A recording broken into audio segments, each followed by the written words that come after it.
na questão da regulação. Como é que poderia ser feita essa regulação, essas diferenciações de regulação? Como é que seria essa lógica que Uhum. você pensa? Uma das propostas que vem sendo levantadas com o Marco Legal das Ferrovias é a questão da autorregulação. É uma proposta que visa diminuir um pouco a regulação estatal no setor ferroviário por meio de uma regulação privada, que na verdade seria uma autorregulação das companhias regulando elas mesmas, que seriam as companhias ferroviárias, como é o caso da AR. Senhores passageiros, bem-vindo ao podcast Transportar é Preciso. Embarque imediato. Esse episódio foi produzido com o Beluz. Olá pessoal, bem-vindos a mais um episódio do nosso podcast Transportar é Preciso, comigo, Adriano Paranaíba, o seu podcaster, o seu host, né? O povo tá mandando eu falar esse trem que é host, né? Nem sei o que é isso, mas tá valendo.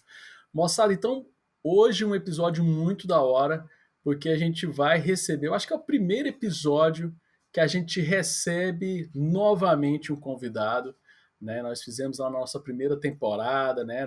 No estúdio, gravamos, beleza, foi super legal.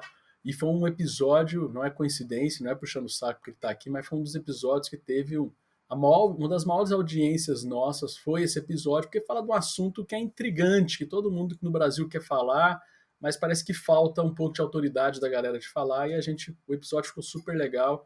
E vamos ver se a gente repete aqui hoje. Estou recebendo aqui o nosso grande amigo, o João Rodrigues Lanza. Tudo bem, cara? Uhum.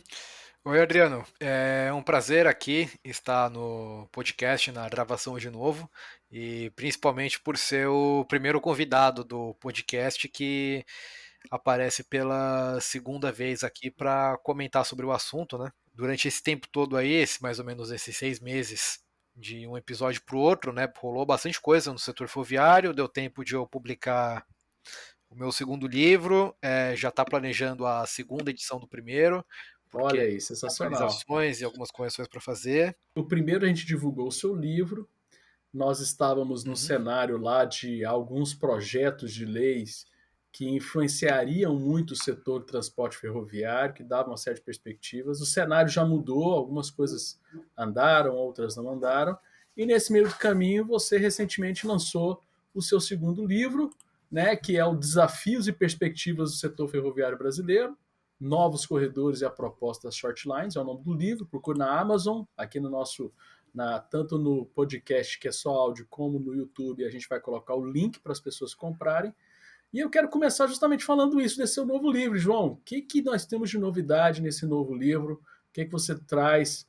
O que o pessoal pode esperar ao adquirir esse seu novo livro para a discussão ferroviária do Brasil? uhum.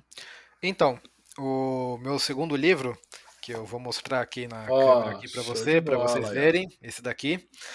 Ele é escrito basicamente como uma continuação do meu primeiro livro, que é o Ferrovias, Mercado e Políticas Esse Públicas, mesmo, esse esse daqui, mesmo. também disponível na Amazon. O Desafios e Perspectivas é um livro que traz uma continuidade e algumas questões que ficaram em aberto que eu deixei durante a produção do meu primeiro livro. Sendo uma delas a seguinte: no Ferrovias, Mercado e Políticas Públicas, né, eu abordo o tema das short lines como uma solução para o transporte ferroviário no Brasil, que é basicamente uma proposta de linhas de pequeno e médio porte para revitalizar alguns trechos ociosos da malha ferroviária brasileira.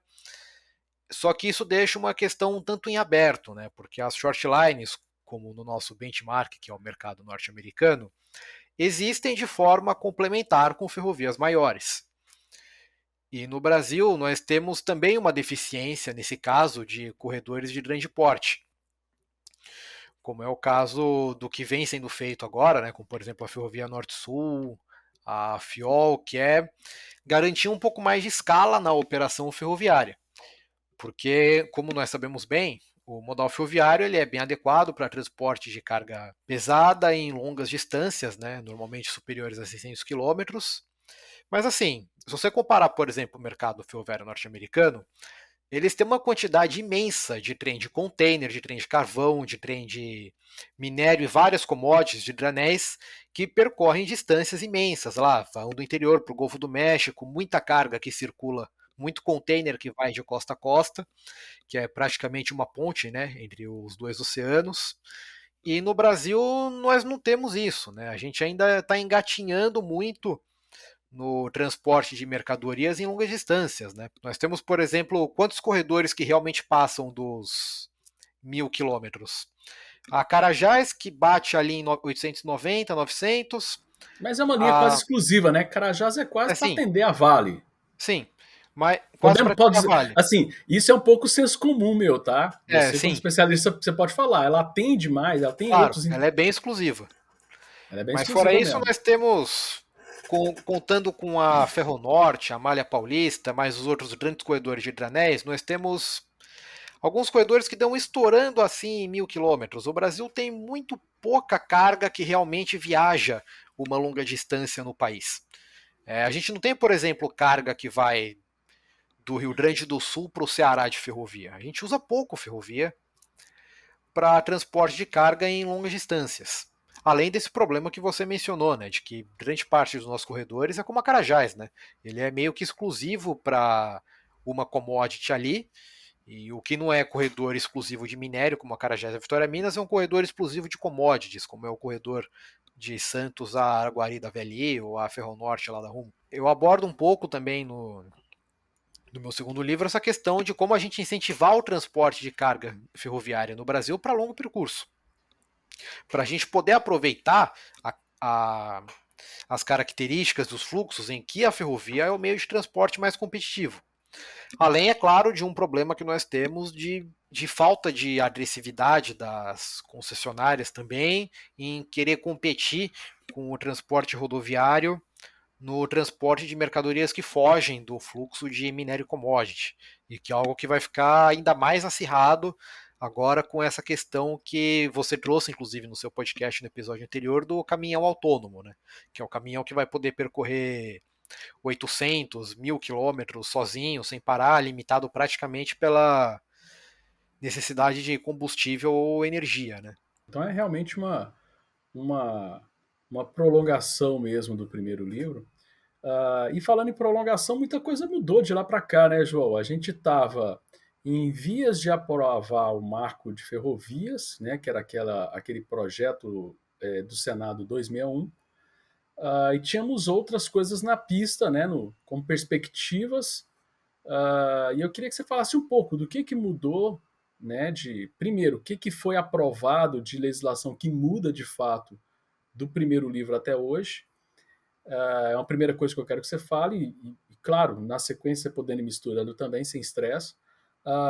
O que mudou o cenário? O que mudou a perspectiva? O que a gente tinha de perspectiva há 6 meses atrás, o que a gente tem hoje de perspectiva nova para o setor ferroviário brasileiro? Então, no setor ferroviário nós temos várias transformações, né? O primeiro livro foi lançado em 2020, ainda, Rô. Isso. Teve 21 e 22, já tem quase 2 anos aí de venda. Por isso que está trazendo, eu vou trazer a segunda Segunda edição em edição, não, breve. muito bom, muito bom. Segunda edição é muito bom. Então, nós tivemos vários desdobramentos no mercado ferroviário, principalmente o leilão agora da FIOL, que vai trazer um pouco carga de minério. Vai cair de novo, né? Em minério e commodities agrícolas, mas é mais um passo que o Brasil toma para realmente usar ferrovias de longo percurso para transporte de carga pesada, que vai ter conexão com a Norte-Sul. Tem o projeto da Ferrodrão, que está empacado agora no STF, também para escoar commodities, e que está competindo um pouco com o projeto da Rumo de criar uma expansão já no molde de autorização para esticar a Ferronorte lá para o interior do Mato Grosso para captar mais soja. E nós temos também um avanço lá na Ferrovia Norte-Sul, com o início da operação da Rumo na captação de cargas lá do interior de Goiás para o Porto de Santos, que também é um grande avanço para escoar commodities nesse país agrário, né? Porque acho que eu nem preciso pontuar, né, que o Brasil é um país agrário como é, usar a ferrovia para escoar todas as commodities agrícolas que a gente tem deveria ser no mínimo básico, assim. É bom Já que era para ter, já era já assim. era para ter, é o básico. Até questão de custo, não faz sentido você pegar grandes volumes de carga de safra, né? Porque a safra dá volumes enormes. Você pegar a safra e sair picando ela em caminhões e soltando na rodovia. É meio ilógico às Não vezes, né? faz o menor sentido, né? Mas é um projeto que, felizmente, com a Norte-Sul, com a Ferrodrão andando, com a Ferrovia de Integração Centro-Oeste aí, que também tá para começar a construção, a gente está pelo menos começando a fazer a lição de casa, que é usar a ferrovia em longa distância para escoar commodity, é o básico. E nós temos também, dentro desse cenário, a aprovação do novo marco legal das ferrovias, que propõe o regime de autorização para entrada de novas empresas no setor ferroviário e que já tem captado vários investimentos, já tem um total de 27 autorizações solicitadas da última vez que eu consultei, algumas de pequeno porte, outras de maior, mas já somam 27 pedidos, que se forem concretizados, pelo menos uma parte deles também já é outro grande avanço para o setor ferroviário. E no sul do Brasil tem também a expansão que estão planejando privatizar a Ferroeste, lá do interior do Paraná, que também é um projeto, uma ferrovia que pode ser considerada, de certa forma, uma das poucas shortlines brasileiras, né? E que tem um perfil de transporte até que bastante diversificado, voltado para vários aspectos do agronegócio, como carne congelada, soja, fertilizante, cimento e várias mercadorias. É um projeto interessante que eu tenho acompanhado de perto. Mas aí vamos voltar de novo à questão do risco de concentração, né? São 27 pedidos de autorização. Ah, nós não temos o risco desses. Assim, eu quero que você me explique isso para a nossa audiência. Tá, por mais que às vezes esteja na mão de poucas pessoas esse investimento, mas é importante que ele aconteça. Primeiro, são 27 projetos, mas se você for ver, a maioria desses projetos está na mão, por exemplo, da Rumo. Eu não sei, mas você poderia dizer isso, né? Existe, claro, esse risco de concentração, mas um ponto importante é que nós temos pela primeira vez uma liberdade de investimento no mercado que uma empresa qualquer empresa pode entrar aqui e realizar um pedido e poder construir a ferrovia.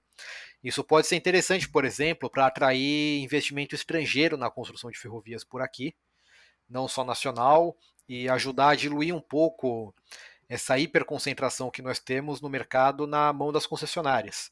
Além de, é claro, as concessionárias também, obviamente, já demonstraram o seu interesse nas autorizações. A Rumo, por exemplo, já lançou uma autorização deles para tentar estender a Ferronorte lá para o interior do Mato Grosso, muito provavelmente porque eles devem ter visto nisso um mecanismo mais simples, mais eficiente e menos burocrático para eles expandirem as linhas e fazerem negócios do que a burocracia que nós temos no modelo de concessão, é claro. Uma das propostas que eu levanto um pouco nos meus livros é essa questão de nós podemos aplicar também essa flexibilização de regime para as concessionárias fazerem negócios também. É uma possibilidade para desburocratizar o nosso mercado. Então, só para entender, é possível também o cara que é concessionário hoje ele migrar para autorização e desburocratizar para ele? É possível, claro. Eu não sei ainda se existe uma lei que permite oficialmente a concessionária migrar para autorização. Mas o fato é que as concessionárias, como a Rumo, já demonstraram o seu interesse no regime de autorização. Tanto é que, em vez de pleitear uma concessão nova para expandir a Ferronorte, eles optaram por usar o modelo de autorização aí para construir uma extensão da Ferronorte lá para Cuiabá e para o centro do Mato Grosso para se tornarem mais competitivos aí agora com a Ferrodrão, que se propõe a escoar a soja do Mato Grosso pelos portos do norte do Brasil e também pela Ferrovia de Integração Centro-Oeste, que vai captar o fluxo lá do Mato Grosso e jogar na Ferrovia Norte-Sul, podendo sair lá pelo norte também. É interessante nós vemos que tem se articulado um pouco, ainda que meio de forma limitada, principalmente pela dificuldade da viabilização da Ferrodrão, que nós temos uma concorrência se articulando no mercado ferroviário. Que Não é está ótimo, né? mais. É ótimo. Que é Nós ótimo. temos concorrência se articulando dentro do mercado. As concessionárias estão começando a abrir os olhos, a querer competir no mercado de soja, quem vai oferecer o melhor frete. Quem ganha com isso é o consumidor, é o produtor de soja do centro-oeste do Brasil, que agora vai poder que deve, espero que possa ter acesso a 2 ou 3 ferrovias para poder oferecer as suas commodities no mercado internacional por um preço mais competitivo. Porque, na verdade, o preço é o do mercado, né? A gente tem que reduzir o custo para o cara de fato ganhar dinheiro, né? Todo mundo O fala do mercado de agronegócio. commodities é bem sensível a isso. Nesse caso, aliás, é muito difícil para qualquer um, né, que você fique dependente de um prestador de serviço só. É essencial que o produtor possa ter opções como embarcar a mercadoria dele, né? Como é nos Estados Unidos, que eles têm 7, 8 companhias classe 1 que fazem transporte intermodal de carga de Chicago para o leste do país, na costa leste, acesso ao Golfo do México. Isso aí diminui o custo e aí, de fato, a riqueza fica no país, né? E, de fato, a riqueza útil, não a riqueza paga em custos, né? Não é aquela história da janela quebrada, né? Porque está carregando muita mercadoria que está gerando riqueza. Às vezes esse dinheiro está se perdendo porque o transporte traz um custo de transporte muito alto e acaba, de fato, não gerando um crescimento que a gente precisa para o país. Você acredita, então, que a gente estruturando melhor esses corredores, isso vai criar o cenário para as short lines surgirem com mais eficiência, surgir de fato no país? Uma coisa depende da outra ou não? Ou você acha que não tem nada a ver? Não, a short lines pode surgir a qualquer momento com essa nova legislação que a gente tem de autorização. É um tema um tanto complexo que tem várias facetas, né? Eu te Primeiro, que apertei aqui, eu te joguei na fogueira. sim, claro. O primeiro passo é que nós temos que pensar em short line e corredor até de forma complementar, né? Porque, de certa forma, como nós observarmos nos Estados Unidos, elas atuam em grande parte de forma complementar, fazendo a captação de cargas ou a última entrega de mercadoria das companhias classe 1. Elas atuam alimentando o tráfego dos principais corredores de transporte do país. Porque, por exemplo, não adianta você fazer uma ferrovia de 900 quilômetros, uma classe 2 lá deles, e a ferrovia chegar e parar no nada. Ela depende da companhia classe 1 para o embarcador conseguir despachar a mercadoria deles para o mercado, para o resto do país, para o mercado internacional. Que é um problema que nós tínhamos, em parte, no Brasil, no final do século XIX, começo do XX. Nós tínhamos várias ferrovias pequenas, desarticuladas pelo país, que não conseguiam aproveitar os benefícios de uma rede de transporte integrada. Você não conseguia, por exemplo, despachar uma mercadoria do Rio Grande do Norte para São Paulo. Isso no nosso sistema ferroviário demorava 20, 30 dias, demorava um absurdo fazer uma carga percorrer do Nordeste para o sul do país, ou do sul lá para o centro do Brasil. De certa forma, essa é a importância de nós termos corredores integrados, de ter uma ferrovia que percorra o Brasil de norte a sul, para que, por exemplo, uma companhia pequena lá, que liga no Rio Grande do Sul, possa despachar a sua mercadoria, que a mercadoria entra numa ferrovia pequena lá no Rio Grande do Sul, viaja pela ferrovia Norte-Sul e sai em outra ferrovia lá pela Transnordestina no porto de Suape, no Recife. Por isso que o tema das short lines e dos grandes corredores é, de certa forma, complementar. É mais pelo efeito de rede do transporte ferroviário. Agora, também sobre a questão das autorizações, é possível, sim, que nós tenhamos, dentro do regime de autorizações, alguém que se propõe a fazer um projeto grande, como realmente tem alguns. Tem um artigo da lei que fala isso, né? Que até vão ser priorizadas essas autorizações, né? Elas vão ter preferência de autorização sair mais rápido. Sim, as autorizações de maior porte vão ser mais agilizadas para sair rápido. Isso pode acabar trazendo até mais concorrência para as grandes concessionárias, porque aí e pode acabar pressionando as concessionárias a querer migrar para o regime de autorização. Uma Rumo aí no regime de concessão uma VLI pode acabar tendo que competir com um player grande novo no mercado, que vai fazer um corredor grande também, por exemplo, de Goiás para Bahia, e esse cara vai competir no regime de autorização, com menos burocracia. Isso pode acabar pressionando também pela migração contratual das concessões para autorizações, nós temos autorização no país inteiro. Quanto à questão das short lines, creio que o mais lógico talvez seria a gente fazer uma classificação de ferrovias e pensar em questões regulatórias distintas para cada um de acordo com o porte da operação, como é nos Estados Unidos. É isso que eu penso a respeito do tema das autorizações e dos grandes corredores. Eles não são, de certa forma, concorrentes. Eles são concorrentes em alguns aspectos, mas também são complementares em outros. Só você faz várias referências justamente à classificação americana. Como é que funciona a classificação americana para dar esse insight? Porque você fala assim, classificando igual os americanos, a gente consegue até criar regulações específicas. Só dar um en passant rápido para o nosso ouvinte entender como é que criar essas classificações lá nos Estados Unidos. A classificação norte-americana é feita em grande parte por receita da operação da ferrovia, que é basicamente o tamanho da ferrovia. E em segundo lugar entra a classificação da extensão da malha ferroviária, que eles têm várias classificações. Eles têm a da Surface Transportation Board, que é o órgão regulador deles, que classifica por receita, e tem a classificação da Association of American Railroads, que é um órgão autorregulador, que nós podemos falar disso mais tarde, que classifica as ferrovias por receita e pela extensão da malha. Ele é um misto de o tamanho da ferrovia, por exemplo, acima de, eu não lembro o número de cor, acima de 1.000 quilômetros você é companhia classe 1, não interessa a sua receita. Ou acima de uma receita tal, você tem um porte de operação muito lucrativo aí que te classifica como classe 1, Legal. independente se você tem uma malha muito grande ou média.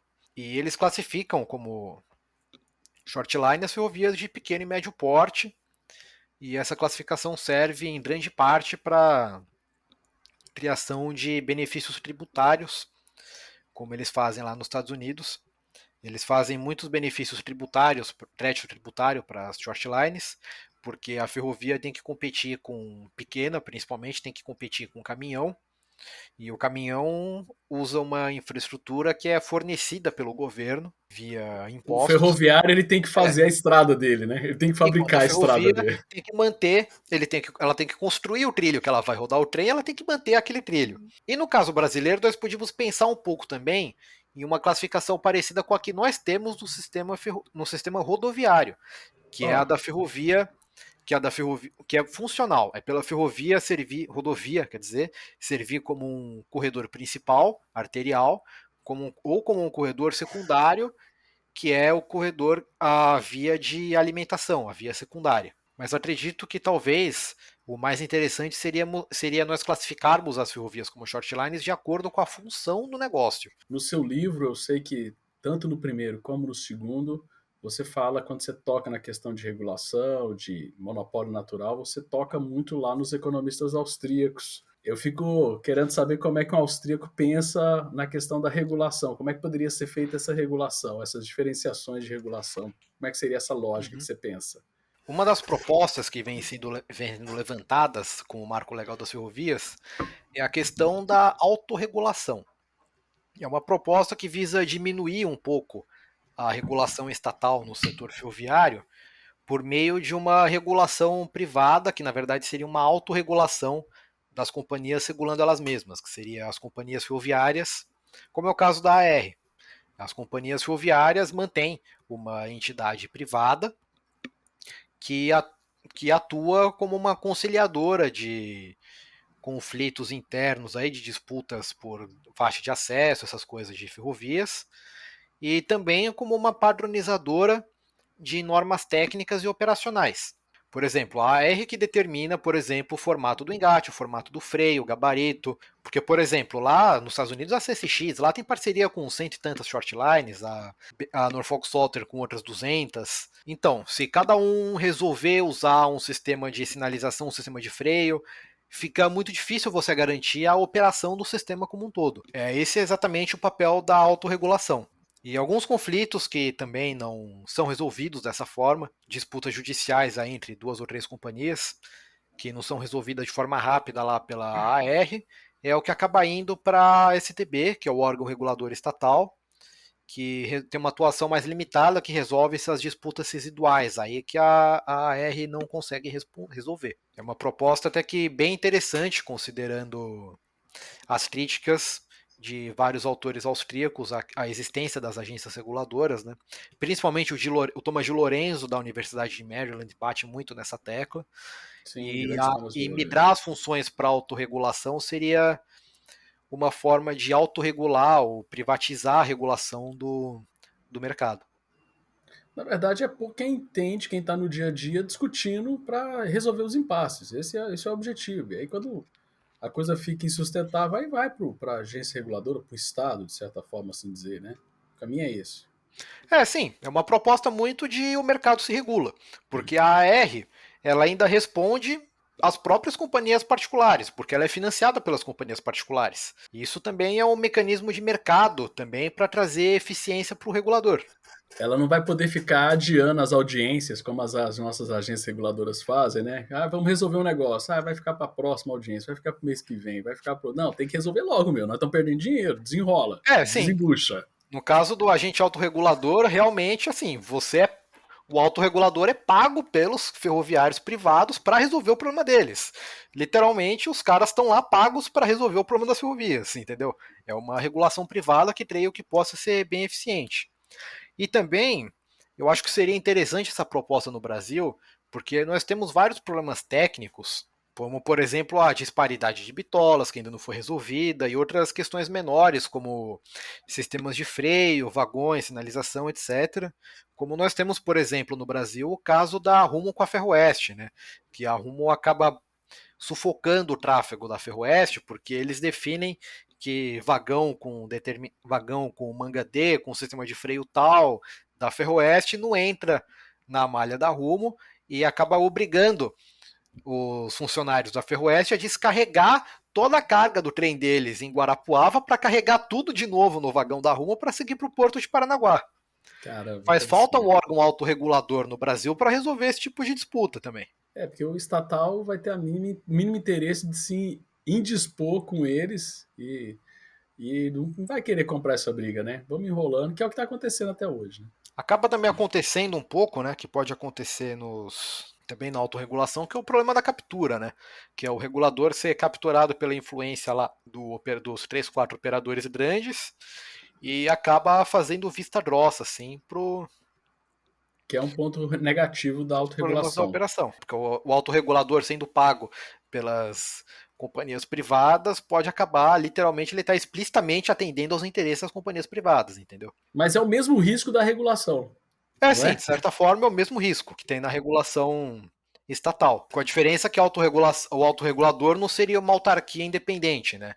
Ele é financiado, ele é mantido pelas companhias particulares, por isso ele tem, de certa forma, um incentivo maior para ser mais eficiente para resolver problema. Isso aí quem ganha, na verdade, são os usuários da rede, não necessariamente as empresas, mas desenrola logo. Lá nos Estados Unidos, se você observar, tem várias associações e as associações, o órgão autorregulador, e de fato eles têm uma grande inclusão de fornecedores e de embarcadores dentro do sistema da autorregulação. E isso acaba trazendo um pouco mais para o debate, para a discussão, ao ponto de vista de quem está usando a ferrovia, de quem fornece material para a ferrovia. Diminui o risco da captura. Diminui porque traz, de certa forma, o consumidor da ferrovia e o fornecedor. Porque, por exemplo, se você pegar um caso como a Anatel de telefonia, tem 3, 4 operadoras grandes de telefonia com 200 milhões de usuários e o poder de um usuário para ter barganha, para questionar alguma coisa, ali é muito baixo. Agora, no sistema norte-americano que tem os fornecedores dentro da AR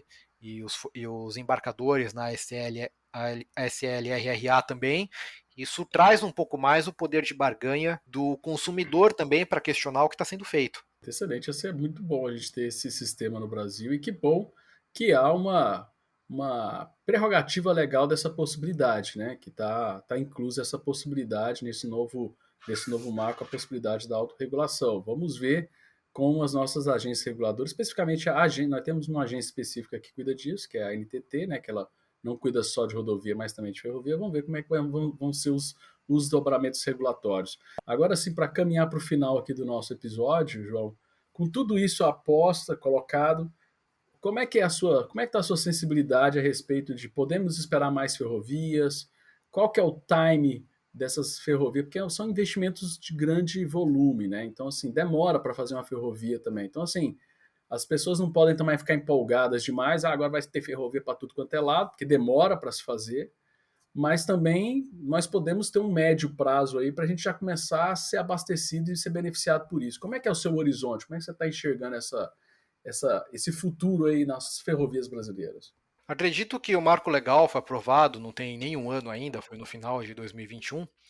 As coisas ainda estão muito no começo, Então talvez nós devemos começar a ter resultado, aparecer um projeto grande de autorização, com uma shortline realmente com uma proposta interessante, ou fazer um corredor grande que possa competir aí com os grandes players do setor ferroviário. Acredito que talvez esse ano, o ano que vem, e principalmente com o andamento agora do projeto da Ferrodrão, com a autorização da Rumo para expandir a malha ferroviária deles para captar mais soja do interior do Mato Grosso. Acredito que as coisas devem começar a acontecer nesse ano, no próximo e daí em diante. As coisas ainda estão muito no começo, mas estão com um panorama bem positivo. Tem vários pedidos sendo protocolados de ferrovias de autorização, tem um projeto de corredor grande sendo articulado também. Isso, e já tem projeto dentro dos 27, 28 pedidos protocolados, já tem pedido de short line aí de ferrovia pequena que vai desembocar em corredor principal, que é uma proposta interessante, é bem legal. Agora, em grande parte, é esperar o que vai acontecer nos próximos anos. O pontapé inicial foi dado e, pelo jeito, vamos recuperar o passado aí, né? Que nem a gente falou no começo do episódio, era para ser ponto vencido já a existência desses corredores, né, João? Com certeza. Já era para o Brasil ter faz tempo aí o que tem de ferrovia que está fazendo agora. Mas é um ponto bom que nós estamos recuperando o atraso e fazendo a lição de casa aí no referente a desburocratizar o mercado para trazer mais concorrência no setor ferroviário. Perspectiva de ferrovia para passageiros, existe alguma sinalização ou não? Isso aí é algo mais para frente ou pode nem virar uma realidade? Transporte de passageiros. As perspectivas ainda são baixas, né? São bem limitadas, em grande parte porque são projetos que envolveriam dinheiro público, porque transporte de passageiros privado ainda tem muito pouco no mundo para ser considerado uma solução comercialmente viável. Tem o projeto do trem Intercidades que está andando por aqui, que vai em São Paulo, que vai ser uma PPP, mas ainda é uma coisa bem mais limitada do que os projetos que vêm sendo desenvolvidos para o transporte ferroviário de cargas. Pelo que já me comentaram do projeto do trem Intercidades aí para o interior de São Paulo, é um projeto que também está bem encaminhado e está avançando isso daí. Com certeza nós devemos ter também trem Intercidades em um futuro breve. Pessoal, então aqui recebemos o João Rodrigues Lanza, que lançou mais novo livro, Desafios e Perspectivas do Setor Ferroviário Brasileiro, Novos Corredores e a Proposta Shortlines. João, eu agradeço muito a sua disponibilidade de vir de novo, né? Muito bom estar inaugurando esse momento de entrevistar de novo as pessoas que a gente entrevistou no começo do nosso podcast. Então, fico muito feliz de você ser o primeirão mesmo da fila, né? E ser uma vinda trazendo muitas novidades. Esse episódio eu gostei muito, ficou da hora. Uhum. Não só novidades de conteúdo, mas a novidade do seu livro, que a gente vai disponibilizar o link para quem quiser adquirir o seu livro. E no episódio, o primeiro episódio, tem um link também do primeiro livro para você também visitar lá. Se você acabou de escutar esse episódio, corre lá e escuta o episódio que a gente fez, o primeiro, que tem lá falando sobre o primeiro livro do João. João, muito obrigado pela sua participação. Eu quero Valeu demais. O prazer é meu. Muito obrigado, viu? Até mais. Obrigado, pessoal. E lembrem-se que transportar é preciso e o embarque é imediato. Valeu, moçada. Obrigado. Até a próxima. Tchau, tchau.